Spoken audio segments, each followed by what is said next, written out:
How to add Google account to your Android 17. Now first, let's return back to the home screen. And on your Android phone, swipe down at the top and then swipe down again.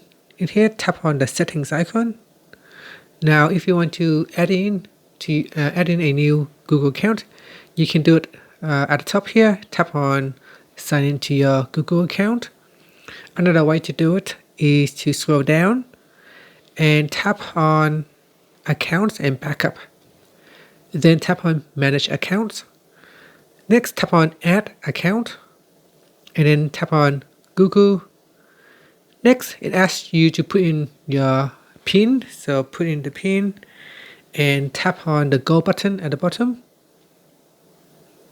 Next, we need to enter in your Google account details such as your email or phone number. So put in your email address and tap on the next button as well as the password. Okay, so once you have put in the username and password, select I will be using this device and tap on next. And then tap on I agreed.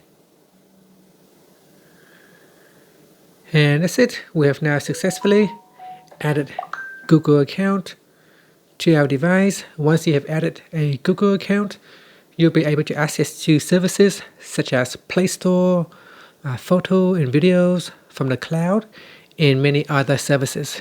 So here you can choose turn on backup or don't turn on backup. And that's it. The account has been added. Thank you for watching this video. If you find it helpful, please like and subscribe to my channel for more videos.